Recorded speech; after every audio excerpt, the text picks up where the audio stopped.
Yeah, I live 10 minutes away, so I just have to go up and shoot my mom and her friend Carol. Okay. That's what I've been doing. Actually, shoot her, not with a gun, with a camera. All right, we're here with Will Forte. Thank you so much for joining Raiders of the Lost podcast. It's an honor. We've been watching you for years. Such huge fans, man. Thank you very much. Thanks. I'm sorry I was a couple minutes late, and and we've been holding off so we can save it for the podcast. I have been shooting a show with my mom. When I was working at Saturday Night Live, my mom would always call up, and she and her friend Carol would have these ideas for sketches that were not always. I don't know that I'd say they were the best ideas. Certainly, they were not really ideas that I could pull off. Mm-hmm. So I would always say, you know what, Mom, save it for the Patty Forte sketch show. And then over the years, I was like, I got to make that show. I got to make the Patty Forte sketch show. So 20 years I've wanted to do this thing. About 5 weeks ago, we said, let's make 6 of them ourselves and let's start it in 2 weeks. My mom is now 82 and her friend Carol is 82. And they came down. And so the first part of the show follows them documentary style as they try to write a sketch. And then the show ends with them actually acting in this fully produced, beautifully shot sketch. I always thought this would be a fun show. It is magical. Amazing. So excited, but the end of each day, I'm like, am I killing them? They were so out of steam. So they're right after doing this show, I have to go up and just want to get a little more stuff. Most of the stuff is indoors, so I wanted to just get some footage of them walking around outside. So I'm going to do that right afterwards, and then they're driving away, and we'll cut it all together. But that's so fun. It has been a passion project, to say the least. Not the sexual version of passion, because my mother is in it. But you know what I mean. Very Freudian. Yeah. So I'm sorry, I got that out of the way. That's been my last 3 weeks. That's what he wanted to talk about. But also, you have a new show coming out on Netflix, Haunted Hotel. Congratulations! The first 9 minutes are out on YouTube. It's hysterical. Comes out on the 19th. God, thank you so much. I love this show so much, and Matt Roller did an amazing job. He's the creator of the show. I just got to watch it for the first time because you feel like you know it so well. You've done the table reads and you've recorded a bunch, and you just imagine what it's going to look like. And then when you actually see it, it's very gratifying to see in this case how cool it looks. So I'm very excited about it. It's a lot of fun. They released the first 9 minutes, and it's an absolute blast. As fans of horror, I think it's just to see that blended with comedy, family dynamics, it's a lot of fun. Yeah, it really does a good job of making, because it's like legitimate blood and guts stuff, but also super, super funny. They just, the writers were fantastic. So, and I like all the voices in the show. I'm, of course, not talking about my own voice. I'm biased. You're doing great. You do my a ton own of voice work, by the way. Yeah. Oh, thanks. Yeah. But man, there was just so many fun people to work with interesting voices. So it's a fresh new idea. We need more original stories. It's fun. You can play with. I'm assuming there's going to be so many references and nods to horror movies of the past. I mean, the whole idea of a hotel haunted. Obviously, the Overlook Hotel from The Shining is the first thing I thought of. But then infusing comedy and all kinds of ghosts in there is ramp with so much opportunity for great comedy in stories. Yeah. Wait, do you guys have a favorite horror movie that just made me? Yes, probably the original The Exorcist is my favorite. It's a good pick. That's up there for me. It's the best. I'd probably The Shining, honestly, all time for me. I love The Shining, Rosemary's Baby as well, but I think The Shining is one of my most watched movies of all time, and I think it's just amazing. Yeah, I guess I would go to. I mean, Exorcist is up there. The Omen, the first Omen is so scary. Gary Anything Peck. with like a true religious element really gets me. Makes it feel real, and also The Thing. The Thing, yeah. Is one of the greats. And the thing with us is because we were born in 1990, so a lot of those movies we weren't allowed to see, but I knew The Shining pop culturally was so big. Like I'd seen commercials, posters. I was terrified to watch that movie until, I don't know, maybe I was like 9 or 10 when we finally saw it. We have older brothers, so we got desensitized to horror so young. But I remember that was just so big in the zeitgeist. It still is. I mean, even Ready Player One still has a huge reference to The Shining in that movie. Our brothers would force us to watch Chucky and Freddy when we were kids, and I had to look in my closet every day if Chucky was in there. I was born in 1970, so all these things were things I saw in the theaters. Wait, when did The Shining come out? Was that like 80? Yeah. Oh my God. I for sure saw The Shining in the theaters. The Halloween movies, I remember seeing Nightmare on Elm Street in the theaters. That must have been. Did you see Star Wars in theaters, like when that came out in '77? Yes, that was like wow. I think the first movie I saw in the theaters was. Wait, would it make sense for All the President's Men? Somehow my parents brought me to this drama, thinking I think they just couldn't find a babysitter. So that I think was my first movie, but definitely I saw Star Wars in the theaters. And back then, I don't know, it feels like, I don't know if kids do this anymore. We would just go over and over and over again to see the same movie in the theaters.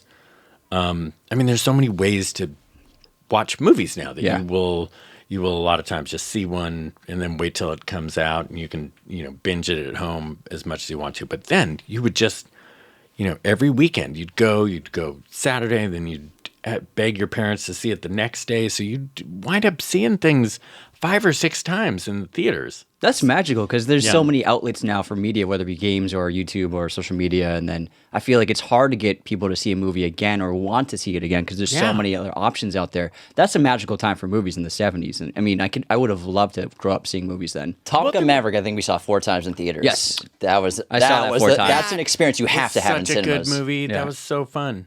But also back then, there were less movies, they were just making less movies. So the movies would kind of live in the theaters for longer and longer. And you'd have all these opportunities like that. Oh, Poltergeist. That was a great one. Poltergeist. Oh my God, that was a good one. Well, speaking of All the President's Men, we were talking earlier, Robert Redford passed away this morning, which is so sad. Yeah. R.I.P. What a career. I know. And also, I love that film, though. Yeah, he was a great director, too. He made some really good movies. Ordinary People. Unbelievable directing, and then also creating the Sundance Film Festival. We think of film festivals are a very commonplace thing in America, but it wasn't very much an industry at all until he made Sundance and really blew up that spectrum for independent voices. So he left such a legacy that rarely any other actor does. Yeah. Yeah, I mean, SNL does that for a lot of people too, and man, we've been watching you for years, and you were probably, I think, our favorite class of SNL was like the early 2000s. Yeah, it was great. Stacked. It was like the 1999 Yankees. It was insane. Looking back, it really is fun to see that group that we had there. Lauren would always say, were you guys in high school then during that? Obsessed with SNL back then, yeah. But that's what he would say, I think it was always the cast that you went to high school with was usually your favorite cast. Definitely. But yeah, I mean, what a group, and a lot of us still keep in touch, and it's a little family. Yeah, that 50th anniversary was great. That's amazing. So fun. That won the Emmy this year for last night. The other night, he won an Emmy. Yeah, I think he won an Emmy. Yeah, because he won it for the first time in 1975, Lauren, and he brought that up in his speech. Yeah, but yeah, man, I mean, it's just such a legendary cast, like those 2000s, and I mean, those were formative years, like you said, for us. We were teenagers. It's like when you watch your first Doctor for Doctor Who, that's like your guy. Like Matt Smith was my first Doctor that I became obsessed with. But we were such huge fans of SNL. And I'm just curious because you've worked with some of the funniest people on the planet in your career. Who's the funniest, you would say, person you've ever worked with on a set, whether it's SNL or a movie? Like, is there someone that just, obviously so many greats, is there someone that's like the outlier? This is no question. Of the people I mean, man. That's that because, I'm still buddies with every. Kristen Wiig, is one of the most talented people of all time because she can do it all. Yeah. She can just do the most subtle comedy up to the biggest, boldest comedy. And she's just super in action broad. Movies, Wonder Woman. She can act dramatically. She can sing. She can just do everything. So she's certainly tied with number one. Will Ferrell always a hero of mine. And all these people are such wonderful people. I mean, Bill Hader, Fred Armisen, everyone's so Andy Sudeikis. Just like there are so many people because everyone offers a different thing. Like they have their own thing. There's something like Jason has or Fred has or that just nobody else can do. So it's really fun to be a part of that group that gels them all together. I mean, Maya Rudolph, I got to go through the Groundlings with her. Amy Poehler, Tina Fey has such a different thing. It's just everybody. And then you go outside of that and you're, Jack Black is just, what a amazing. Love him. The best and the nicest guy too, just like Will Ferrell. Everyone's so nice and that's not always the case. There's some freaking assholes out there for sure, but we just got lucky that our group was this amazing group. Keenan, I mean, he's been a staple there for like almost 2 decades now. I'm so fascinated by the process. So if you're the lead of a sketch. Did you pitch that sketch and did you like write that sketch? Is that generally how it works? Like if someone's like the lead part in one of the skits, it was like their brainchild? Not always. Sometimes a sketch would be completely written by the writers and you would be cast in that and they'd just come up to you before the table read and say, "Oh, here's what you're doing and this is how I see it, but do what you want." But a lot of times you'd either have a part in the writing of it or would have just written it completely. That's always. It seems like most of the time the things that I like doing the most were things that I was writing with somebody because you get your own thing in there, but you also have somebody else to bounce stuff off. So it's it takes it to different places than you might have done yourself. But then there were a couple of my favorite sketches were things that people wrote. Like there was this Jeff Montgomery sketch where Halloween. I'm a trick or treater and I come to John Hamm's door and I'm dressed as a sex offender, and so he's trying to figure out. I'm trying to get him to sign this thing saying that a sex offender has moved in, he's not sure if I'm actually a sex offender or if I'm portraying one, and I'm being a little cagey with it. It's a great strategy in that position. But Colin Jost wrote that one, and it's like, a little gift like that just shows up. It was such a fun sketch to do, What's the trick to writing a great sketch? Because we were talking with some of the guys here. We were talking about the one where you're the coach and you're dancing in the locker room. It's like sometimes like it's such a simple idea. And does the simpler idea work better than trying to over-convolute it? Here's the crazy thing about that sketch. So John Lutz, one of the all-time great SNL writers, and he played Lutz on 30 Rock. And he's a writer on Seth's show now and will perform in some of the sketches. But he came to me and said, we had a writing date. And then he said, "Hey, I have this song I want to do something with." And he played me that song. And I'm like, this is... Yes, for sure. Let's do something. And then I had a sketch I wanted to do for a long time that was just a coach trying to motivate his players with, I can't remember I don't think it was with a song. I just think it was like motivating his players with something weird. So I'm like, oh, that would work. So we wrote this whole sketch up. Dancing wasn't even a part of it. It was just like we're just going to listen to that song, and we finished it. There were a lot of fun jokes in the beginning. It was Peyton Manning, and we thought, okay, this is great. This is ready. And as we were turning it in, he said, "You probably shouldn't just stand there. Why don't you dance a little bit?" During the and then the whole thing. Now you look back and it's like, obviously it was all about that dance. How was that not an element until the very end? Thank God. Lutz brought that up, so yeah. It's amazing. What about MacGruber? I mean, the amount of times we've just screamed MacGruber in the house over the years, you have no idea. Like the inception of MacGruber, and then you get to take that and make a movie, then make a TV series. What's that whole process? How does that feel? It must be amazing to I don't know if you came up with the idea or how it started, but to get to do so much with that character and that story and that idea. I did not come up with that character. Jorma Taccone did. By the way, a little side note: Jorma just had a little accident, and he's healing right now. He's going to be fine, but like he's got some rehabilitation ahead of him. So just a shout out, Jorma, we love you. But yeah, he came and said, "Hey, I have this idea." He and I would write with our buddy John Solomon all the time. He would usually write with Andy and Akiva, but then we were his little side pod when they'd all kind of go off and write with different people, and we were like one of his other side pods. We were like his. I'm not. You're a side piece. We're trying. Yeah, exactly. I was trying to think of the musical. So it's kind of like Clicky then. Like the guy from, like the drummer from Weezer, also had his own. I forget the name of the band. Anyway, never mind. I'm moving on from that. So he came to John and I, and he said, "I have this idea for this guy called MacGruber. He's MacGyver's less talented brother, and that was it." And we were like, "I don't know.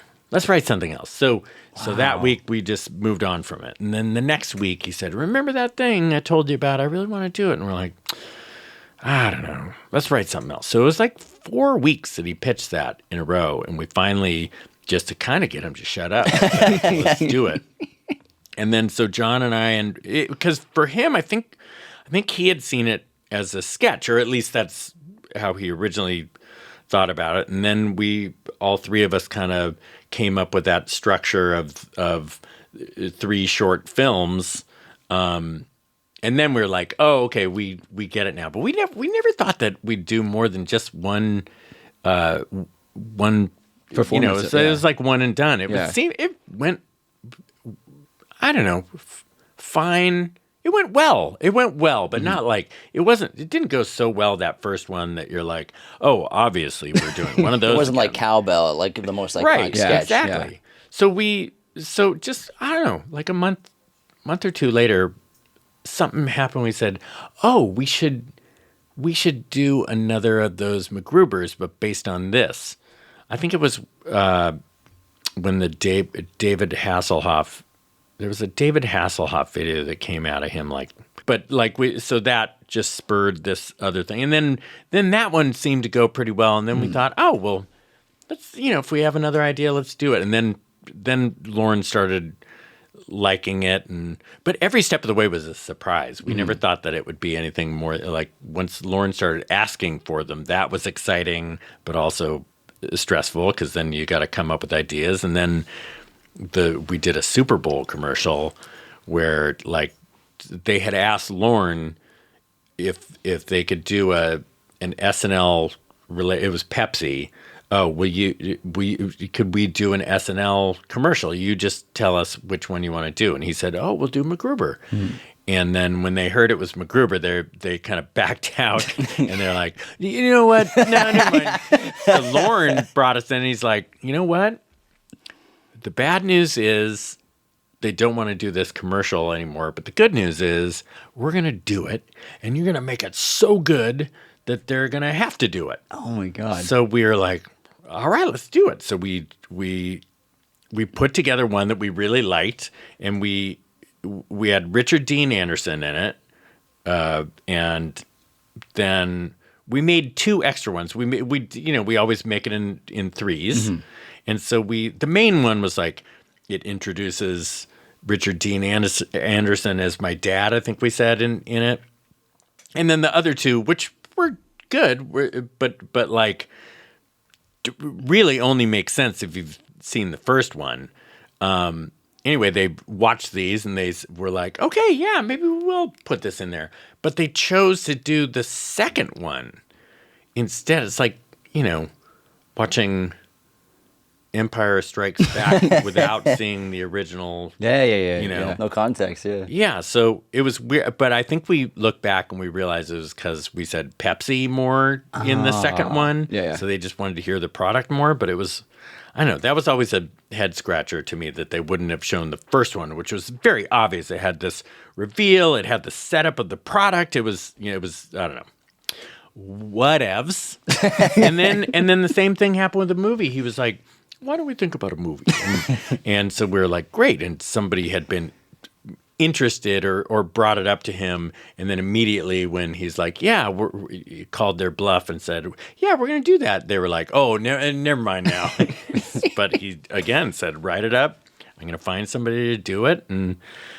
And so, every step of the way was just a surprise. It's amazing. It's such a great film. It holds up, and I think it's one of the underrated comedies. Because last night I watched Nebraska, which is great, and then I watched a bunch of MacGruber, which is quite the contrast. But MacGruber, you guys is there another SNL sketch or character that people will dress up as Halloween and you know what it is? I mean, there's not many that are there. Blues Brothers. Okay, Blues Brothers. Wayne's World. Yeah. They're all over the place. Well, that's interesting. Mary Catherine Gallagher. Yeah. I mean, they made a bunch in the 90s, the film adaptations, and then there's only been 2 this century. I wonder, is it because it's hard to pull that off and turn it into a film, one sketch and one idea? Because they made, I think, up to 10 in the 90s. Quite a few. Because I remember when we were growing up, they were coming out quite often. Yeah, I think that, it's been a while since they've done an SNL movie, right? Outside. Has it been Saturday since? Night, yeah. It's yours. Yours is the last one. Oh, my God. We killed the SNL movie. Lauren's like, never again. I mean, it is also... It's such a different landscape, right? Yeah. It's like, ours was before streaming, and that must have something to do with it. But I'm sure at some point they're going to do more. Comedy's coming back, I think, especially with film. And it seems like comedies have just been getting put on streaming platforms often. But like this year for comedy has been amazing. And we love spoof movies, Scary Movie, MacGruber, whatever. But then The Naked Gun comes out this year. Absolutely hysterical. So funny. Friendship, hysterical. What did we The just Roses. See? The Roses was hysterical too. Like, when was the last year we've had this? I haven't seen The Roses. It's good. So good. You gotta check it out. Really funny. But I can't remember the last year in the last 5-10 years that there's been so many great comedies. We always talk about Game Night as like one of my last favorite really good comedies, like a really good original concept. But this year, I think, it's just like comedy's really coming back in a big way. They used to come out all the time in the early 2000s and 90s, and they would make decent box office. They used to perform really well. So I think we can get back to that. I hope so. Yeah, I mean, it was just like COVID kind of threw everything off track. Yeah. But yeah, I mean, the last couple times I've gone and seen movies in theaters, it's like, it feels so good to be in there. Yeah. What's the last thing you've seen? Man, what was the last thing I saw? Well, probably Naked Gun. Yeah. Yeah. But wait, I saw Lilo and Stitch. Oh, I heard it was good. I loved it. It was really fun. I have some young kids, so I'm... cool. Yeah. That's great. You gotta... Required to go, yeah. We saw One Battle After Another, which was insane. Last week, yeah. Definitely I just heard about that. DiCaprio, Benicio. Oh, PTA, sure. Okay. Yeah. It's insane. Yeah, well, I mean, we go to the movies a lot. We go like 3 times a week. It's kind of our thing. It's what we do for a living. Talking about movies. Do you guys live together? We do, but he's moving out. We're for now. He's leaving What happened? What'd you do to him? He's breaking up the band, man. He's going solo and everything. No, I've never lived alone. I'm finally gonna live alone. He's like the drummer in Weezer you were talking about. I'm gonna start my own podcast with another twin. Raider of the Lost Podcast. But no, we built like a studio in our home, so we've been there for a long time. And but I'll still be going home to the place to record a few times a week. Yeah. This is actually just like a second Wait, studio. did I make you come to a satellite record? No, this is one of our new setups. Okay. You're actually our first guest here in this new studio. Yeah. We're so honored, yeah. We brought out the gray carpet for you. Where do you guys live? Are you Highland Park. That's where the studio is. Yeah. Oh, I love it over there. Yeah, it's really nice. We like living over there. I mean, I live right around here, so the commute to that at certain times of day could be 2.5 hours. Yeah, it took an hour and 20 to get here. Yeah. But we come to the West Side pretty often because we go to IMAX headquarters a lot for screenings. And so we're used to that drive. He's going to be a little closer now that he's in Hollywood. But this place, we just got memberships here last month. And it's just a really cool place to do like more professional setups and everything. It's really cool. Yeah. You can play Halo down in the hallway if you want. I saw that. I was playing before you came. I was playing Halo. I started a new campaign. Oh, really? Yeah. I'm so bad at it. I would play Halo with my friends who were good at it, and they would just include me because otherwise you're just watching people play Halo on the couch, and that's a bummer.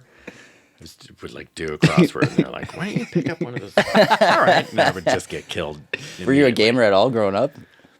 I was born in 1970, so this was the era of arcade Yeah. Galaga, video arcades. Galaga, yeah. That's great. Galaga and Space Invaders and Donkey Kong. I was a big Donkey Kong player.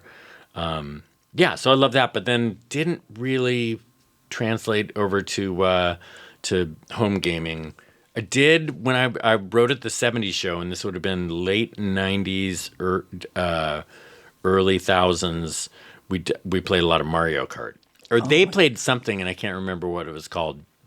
I was working at Third Rock from the Sun, and me and one other guy from Third Rock from the Sun came over to 70s show when Third Rock from the Sun was done, and so all these guys played this game. All the existing writers, it was like 3 years into 70s show when we came in. So they would play this game, and me and my buddy who came from Third Rock said, oh, well, let's play Mario Kart because we don't really know how to play that game. So we got really good at Mario Kart. 70s show. That was peak 70s show. We like watched middle that seasons. show every day after school because we were like 12, 13 when it came out, and like it would always be on at like 3 p.m. Yeah. So as soon as we got home, we watched that 70s show. I didn't know you for were an hour right on. straight. Yeah, That's so cool. That's one of our favorites. Such a great show to work on. It was like, I liked the show. It was a good show. The writing staff was really nice and really good, and the hours were like writing staff. Sometimes you got to stay. You're doing overnighters sometimes. That's abnormal, but a lot of times you're throwing out scripts and you got to start over, and you're just writing them as a group, and you're getting home at 2. This was like in at 9:30 or 10. Out at 4:30 or 5 every day. It was nice. It was great. So to get that experience of getting to work on this show that you really like, and a show that you would have stayed those long hours happily because you're working on a show you like, but then also not having to stay long hours. It was great. That show did such a great job. How to run a show. Yeah, because it was like we didn't grow up in the 70s, but like you felt like you knew these people, and you like insert yourself into the roles of these characters in a different era. Yeah. Which I think was why it worked and translated to any generation. We could kind of connect with our mother and our father kind of because our mom was born in 62, so she grew up in the 70s. So it's like I kind of am getting a great taste of her culture, a very commercialized TV version, but like now I know what Tang is. I didn't know what the hell Tang was until Dad was not a Star Wars geek. Tang was? No. We were Sunny D all day. Sunny D. Imagine if Dad was a Star Wars nerd. Oh yeah, that's not Dad at all. But no, I thought it was so fun, and that was a perfect comedy. It was such a good sitcom. It was incredible. And all the characters are great. And then I was watching this great documentary on RoboCop because the guy who plays Red, what's his Kurtwood Smith, yeah. And so good. And him being being a villain in RoboCop was just like such a great fit. It's this TV show on Netflix called the movies you love, I think that's what it's called. Oh, okay. Yeah, and so they pick a movie from like they'll do Terminator or Forrest Gump, and they'll break down everything for like 2 hours, how it got developed, the junior executive that pulled the script out of the box said like we should make this movie and how it gets made. And the RoboCop was so fun because Kurtwood never really did a villain like that before, but he fits so well in that world, and he's a great actor too. That's a bloody movie. Yeah, that's such a great actor. And by the way, like he's a lot of these roles are like, he's playing a curmudgeonly, or an evil person. He is the nicest guy. He is so nice in real life. So yeah. But he's not saying he's going to shove his foot up your ass the whole time. RoboCop was so good. Our brothers would show us that one, and it was one of their favorites. And it's just like, I love Verhoeven as a director. Yeah. Total Recall and so many other great films, Basic Instinct. But like, there's just something special about that. And you can't, like, they tried to redo it, and it's just something about it. Like, sometimes movies, they have to live in the era they were made in, I think. And you can't touch them again. Yeah. Yeah, the remake era is... T2 fans? Oh, my goodness. Okay. Yes. One of the best action movies ever made, if not the best. Yeah. Like, it's up there. Like, Fury Road kind of, like, is in that realm for me of, like, one of the all-time great action movies. Yeah, but Terminator 2, something we revisit, like, every year. We were obsessed with those movies when we were kids, but, man, what a perfect film. Yeah. What a perfect movie. The balls on James Cameron, the things he did in that movie. The helicopter under the bridge, no one wanted to film it. The DPs wouldn't do it. So he's like, fine, give me a camera. And he goes in the back of a pickup truck and gets the shot himself. It's the truck over the LA River. Insane. It's unbelievable. And he's just a genius, especially what he's doing with Avatar. So it was not it was an actual helicopter. Actual helicopter. real. Like the finale before they get to the big factory. and the helicopters chase him, and it goes into that bridge. It's a real helicopter pilot who wanted to do the stunt, but none of the DPs wanted to shoot it because it's dangerous. They're like in front of a helicopter under a bridge with it. Well, I mean, so Cameron, and there was the Twilight Zone accident where you know, people die. Yeah, it makes sense. Films all the time. It's But Cameron ended up being the person who filmed that shot because the camera guys didn't want to be near the stunt. Wow. He was like, "I'll do it." Yeah, it's crazy, but it looks great. I'm looking forward to seeing him eventually stepping outside of Avatar, even though I think Avatars are amazing. Oh, I want to ask about something. Speaking of like looking forward to, Coyote vs. Acme is coming out. Yes. Yes. It's August 8th. It's August 26th or 28th. Okay. I can't remember. It's this. It's 11 months from now, basically, or 11 and a half months. Which, look, would we have liked for it to come out? There was a time when it seemed like it was going to come out like right now. Mm-hmm. But it just takes so long to get everything in order, and it's also such a weird situation where they still have to, clear everything with Warner Brothers, and so that was the date that was chosen. But I think we were all hoping it would be a little earlier than that. I mean, hell, we were hoping it would be 2 years. Yeah. Because when did you shoot that? 2022? Oh, God, I can't even remember. It was maybe even earlier than that. Wow. Like right after COVID or before COVID? It was still during COVID. In fact, I got COVID during it. And so I was out for the second week. And I was being so careful. And somehow I got COVID and was out for it was the first week that John Cena came in. So it was like, it was such horrible timing. But it's, man. Tell us about it. What Give us a little journey that took, because we were very excited about it. This guy, Dave Green, who directed it, is fantastic. And we get to the end of it, and we're all very excited. And then he went off to write it, and we were keeping in touch. And he was saying how excited he was and how much better it was getting. And as the animation came in, and just all these things he was finding, and then they were starting to test it, and it was testing really well. And finally, it got to the point where I was called by one of the producers who said, "Hey, we're ready to show this to the cast. How about next Tuesday?" It was a Tuesday. They said, "How about next Tuesday?" And I'm like, "Great." The next day, Wednesday, get the call that they are not going to show it theatrically or on streaming. And it's like, wait a second, but I was just told that it was really good. I've been told it's been testing well. What the fuck? I didn't know if I could swear it, and then I said it. We're from Boston. It's okay. Okay, but now, okay. And so then part of me was like, well, maybe it wasn't as good as he's saying it is, as Dave was saying. So over that weekend, we heard that we were still going to be allowed to see it. It was, I think they were calling it like a funeral screening. Oh, that's so depressing. It was oh my bummer. God. Actually, at that point, there was still some hope that maybe they were going to try to sell it. So we went into that screening thinking, oh, let's see how this goes. Maybe it's not dead yet. Someone might pick it up for distribution. Yeah. And we went in there, and it's great. I was so proud of it. I was like, what? This was the movie they didn't want to put out? I just didn't understand it. It was so good. I loved it. I'm biased. I'm in it, but like, I was so proud of it. I was like, it was such a sad feeling at the end of that, thinking my kids are never going to get to see this because, it's not like I'm going to rush them out to see MacGruber. This was this opportunity for something they could see, and it was so good. And it's really like super funny and entertaining, and tells this great story. And also the animation is just like always alive. It's also very emotional for people my age. They're really going to feel this connection to these characters that they've grown up with, and people who are younger who don't know Looney Tunes as much. I think they're just likable characters anyway. But like, yeah, it was like a real head scratcher. And then it started just looking like, oh, this thing's never going to come out. And so when Ketchup Entertainment, when that news came that they Rob Rodriguez, is that his company? They distributed Hypnotic. Okay, never mind. Sorry. Yeah.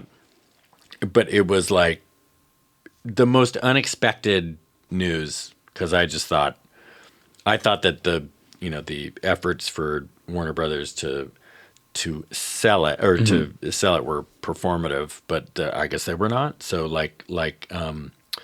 as angry as I was at Warner Brothers, it was like, a real appreciation that they were willing to sell it, to let people put it out. And I'm just very, very excited for people to see it. And in a way, the journey that it took is going to get a lot more people knowing about it. And, the word is out because of this crazy thing that happened with it. So, that's true. We'll see. Maybe it's going to, more people will see it because of what happened with it. I love the concept. So the concept is Wiley Coyote suing Acme because all of the devices that he's used have caused him harm and not worked. Right. It's brilliant. It's a great setup. I mean, we grew up every Saturday morning putting on Looney Tunes when we were kids, 90s kids. So, and I feel like this younger generation, they're missing out. Looney Tunes cartoons were amazing. And then they are so good and so smart. And I mean, Mel Blanc, that guy, what a voice he had. And the guy who does all the voices now, Eric Bauza, he is incredible. So it's like, how do you duplicate Mel Blanc's voice, and yet he's able to do it? Like, so it's very exciting. Yeah, because I hadn't seen them in a long time. So as I was going in, I'm like, oh, I'm gonna watch a couple of them, and I watched like so many of them. They're so creative. We actually went to we go to the New Beverly a lot. I don't know if you've been to the New Bev Cinema. I have, but not for a while. So they'll play a Looney Tunes sketch before the trailers they play, and they played a great Tom and Jerry one, and it was like a Man from U.N.C.L.E. spoof. Yeah, where Jerry was the man from U.N.C.L.E. and he was trying to get Tom, who's the villain, and it was so well done. It's this little 5-minute short, but it was so creative, so well written. The animation's outstanding, and I was like, I feel like young people would love to see this stuff. It's really it held up so well, and the crowd was cracking up the whole time. Oh man, it's one of those things. Time goes on, and then these characters that were a staple for decades. The Looney Tunes characters were part of our lives. Like Bugs Bunny was like my hero when I was 6. Oh yeah. And then I haven't heard about him outside of Space Jam. He just doesn't really exist, which is sad. All of those great characters. I mean, Wiley Coyote in this, you watch all those old Looney Tunes. He's the evil one. He's the one who's like you're on Roadrunner's side. Yeah. And this is one where you kind of you feel some sympathy for him. You see the backstory. It's so well done. No, Dave Green, man. Coyote never speaks, right? In the cartoons, never. No, right. He doesn't speak in this either. He holds up a bunch of signs. That's so fun. It still works. It's great storytelling. Or that's one of the jokes. It's a limit. He holds up one sign. It's a lot of like short things, and it's like.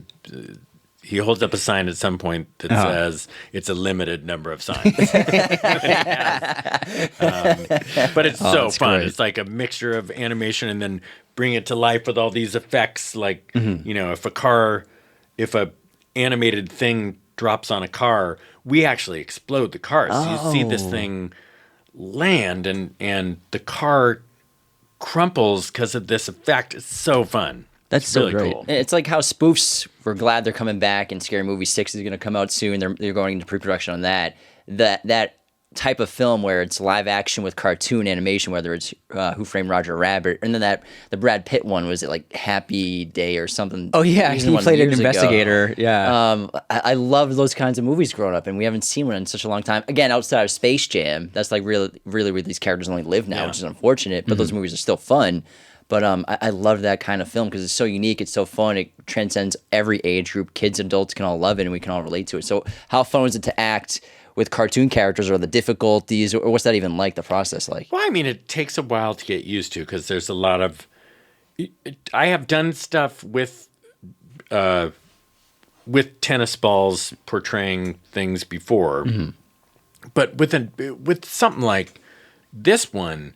There are characters all over the place, so your brain's exploding. You're trying to remember this dialogue that you're having, and yet, now you have to stand up and go over here, and you have to, while you're up here trying to get this, remember to say this line right here, and remember the last time you said it too angry, so try to soften it. So there are a million things going through your head where if you just had a person there, you don't have to think about that. It's like you're getting, because somebody over here is maybe, if there is a animated character that's talking, the voice is coming from over there, and you naturally kind of you get pulled over to the voice. So, remember not to look. It's just a million things to think about. Once you wrap your head around it, you get used to it a little bit. But they did a great thing.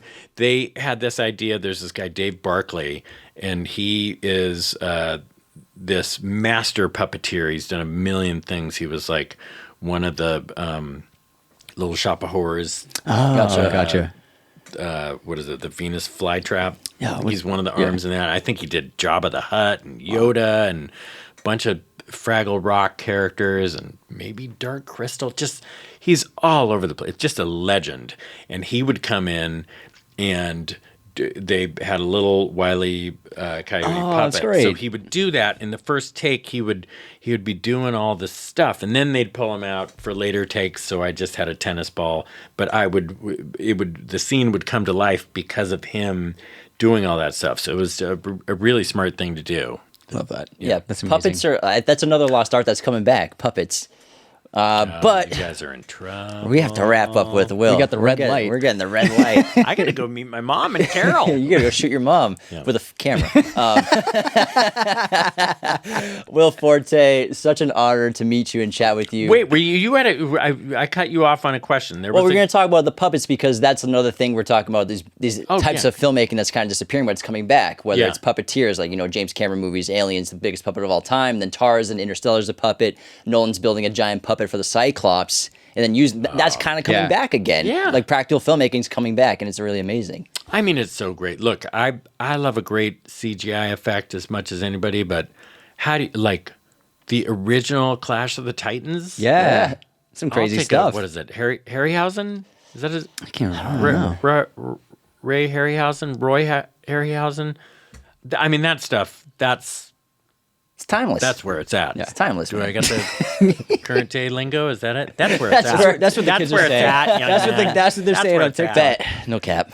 So I love that it's coming back. Hell yeah, man. Hell yeah. But again, we'll wrap out again. Will, Haunted Hotel. Everyone check it out on Netflix. Oh, Haunted September Hotel. 19th. It's really fun. It's really good, funny. It's a little bit of everything. A little bit of everything. Yeah. It's a pleasure to meet you. It's your everything bagel of Netflix shows. Oh, hell yeah. Yeah. All right. Thanks, pal. Thank you.